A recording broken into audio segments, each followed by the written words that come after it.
नमस्कार मित्रों, मुख्य परीक्षा जीएस का महत्वपूर्ण प्रश्न है जो कि सिविल सेवा परीक्षा में पूछा गया है। प्रश्न है कौटिल्य के अर्थशास्त्र से। अर्थशास्त्र लोक प्रशासन पर भारत का सबसे पुराना संपूर्ण ग्रंथ है। इस पर टिप्पणी करना है। संभावित उत्तर हो सकता है अर्थशास्त्र कौटिल्य द्वारा रचित मौर्यकालीन ग्रंथ है। यह मौर्य काल के प्रशासन के बारे में जनता को अवगत कराता है। प्रशासन के संबंध में अनेक विचार अर्थशास्त्र में प्रकट किए गए हैं तथा प्रशासन को कैसे सुचारू रूप से चलाया जाए इसके संबंध में अनेक उपाय प्रस्तुत किए हैं। भारत का वर्तमान प्रशासन अतीतकालीन प्रशासनिक व्यवस्थाओं एवं प्राग ऐतिहासिक शासकों का विकसित प्रतिरूप है। भारतीय लोक प्रशासन के विकास की लंबी यात्रा में जहां अनेक साम्राज्य बने और बिगड़े, वहां इसकी दो विशेषताएं निरंतर कायम रहीं। प्रथम, प्रशासनिक संगठन की संरचना में प्रारंभिक इकाई के रूप में ग्राम का महत्व।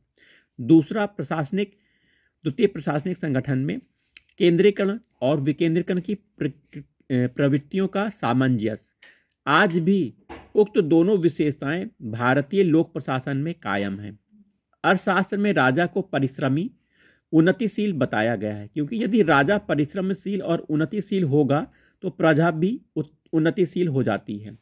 यदि राजा दुर्व्यसनी होता है तो प्रजा भी वैसी हो जाती है। कौटिल्य द्वारा रचित अर्थशास्त्र वास्तविक रूप से तथा आर्थिक दृष्टि से लोक प्रशासन पर भारत का सबसे प्राचीन ग्रंथ है, जिसमें कौटिल्य ने विभिन्न पहलुओं पर विचार किया है। कौटिल्य ने अर्थशास्त्र में लिखा है कि राजा उन व्यक्तियों को मंत्री नियुक्त करेगा जो उच्च कुल में उत्पन्न हुए हों, वीर, बुद्धिमान, ईमानदार और स्वाभिभक्त हों। अर्थशास्त्र में कौटिल्य ने कहा है, राज्य रूपी रथ एक पहिए के द्वारा नहीं चल सकता, अतएव दूसरे पहिए के रूप में उसे मंत्री परिषद की आवश्यकता होती है। कौटिल्य ने अपने उपरोक्त पुस्तक अर्थशास्त्र में एक पूरी प्रणाली बताई है जिसके आधार पर नगरों के प्रशासन व्यवस्थित किया जाता था। यह प्रणाली नगर जीवन की विशिष्ट समस्याओं तथा आवश्यकताओं को ध्यान में रखकर तैयार की गई थी। राजस्व प्रशासन का अत्यंत महत्वपूर्ण भाग था। कौटिल्य का विचार था कि संपूर्ण कार्य कोष पर निर्भर करता है, अतः राजा को सबसे अधिक कोष बढ़ाने पर ध्यान देना चाहिए। मौर्य काल में राज्य की आय का मुख्य स्रोत भूमि कर था।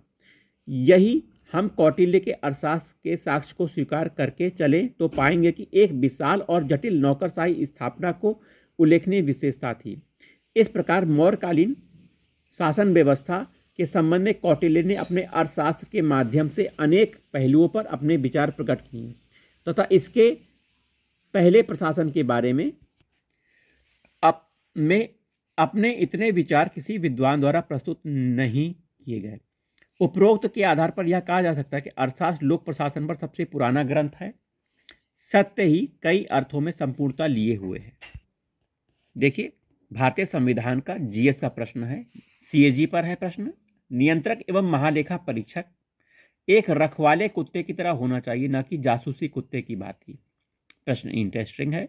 संभावित उत्तर हो सकता है भारत के नियंत्रक एवं महालेखा परीक्षक का पद बहुत ही अधिक उतार चढ़ावों से गुजरा है। भारत का संविधान अनुच्छेद 148 व्यवस्था करता है कि भारत के नियंत्रक एवं महालेखा परीक्षक की नियुक्ति राष्ट्रपति अपने हस्ताक्षर और मुद्रा के अंतर्गत अधिपत्र द्वारा करेगा एवं उसके पद से हटाने की विधि आधार वही होगा जो उच्चतम न्यायालय के किसी न्यायाधीश के संबंध में लागू होते हों। भारत का नियंत्रक एवं महालेखा परीक्षक संविधान के अनुच्छेद 151 के अनुसार संघ के लेखों पर अपनी रिपोर्ट राष्ट्रपति के समक्ष प्रस्तुत करता है। संयुक्त राज्य अमेरिका का महालेखा परीक्षक हाउस ऑफ कॉमन्स का अधिकारी भी होता है और भारत का नियंत्रक एवं महालेखा परीक्षक यथार्थ में संसद के प्रति उत्तरदायी रहता है। महालेखा परीक्षक राष्ट्रपति के अनुमोदन से संघ और राज्य के लेखों के रूप में निर्धारित करता है। वह प्रतिरक्षा, रेलवे इत्यादि के लेखे रखता है। महालेखा परीक्षक संघ और राज्य प्रत्येक सरकार की प्राप्ति, उनके व्यय का व्यापक लेख रखता है। वह प्रतिवर्ष संघ और राज्य सरकारों के विनियोजन लेख भी प्रस्तुत करता है। संघ एवं राज्यों के राजस्व में से किए गए संपूर्ण व्यय की लेखा परीक्षण करना यह निश्चित करना है कि निधियां वैध रूप में उपलब्ध थीं अथवा नहीं।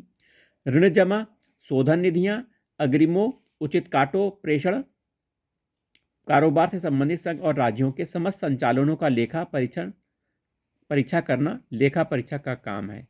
नियंत्रक महालेखा परीक्षक वित्तीय प्रशासन के क्षेत्र में उतने ही महत्वपूर्ण है जिस प्रकार उच्चतम न्यायालय विधि के क्षेत्र में तथा संघ लोक सेवा आयोग सेवा के क्षेत्र में। संसदीय लोकतंत्र में सार्वजनिक व्यय पर नियंत्रण रखना सार्वजनिक महत्वपूर्ण दायित्वों में आता है। कौन सी धनराशि किस मद में कब व्यय की गई है, वह उचित राशि उचित प्रक्रिया उचित विनियमों के तहत व्यय की गई है, इसमें कोई अनियमितता पाई जाती है तो इस ओर संकेत करना और उस पर अपने सुझाव व्यक्त करना महालेखा परीक्षक का मुख्य दायित्व है। परंतु यह निरीक्षण इस प्रकार का नहीं होना चाहिए जिससे प्रशासन के कार्यों को चलाने में बाधा उत्पन्न हो। वस्तुतः लेखा परीक्षक इसलिए आवश्यक है कि इससे प्रशासनिक अधिकारियों के मन में अनावश्यक व्यय करने से भी उत्पन्न न हो कि महत्वपूर्ण तथा लोक कल्याण कार्यों को करने से रोका जाए। भारत में नियंत्रक एवं महालेखा परीक्षक आरंभ से ही अपने प्रतिवेदनों में कई बार छिद्रान्वेषण जैसी प्रवृत्तियां प्रदर्शित करते हैं, जिससे व्यर्थ के व्यय उत्पन्न होते हैं, जो कि स्वस्थ लोकतंत्र एवं कल्याणकारी प्रशासन के लिए एक बाधा के रूप में सामने आते हैं। इसलिए कहा जा सकता है कि महालेखा परीक्षक और नियंत्रक को एक जासूसी कुत्ते की तरह व्यवहार न करके एक संरक्षक की भूमिका निभानी चाहिए। चलिए मिलते हैं अगले वीडियो में। नमस्कार।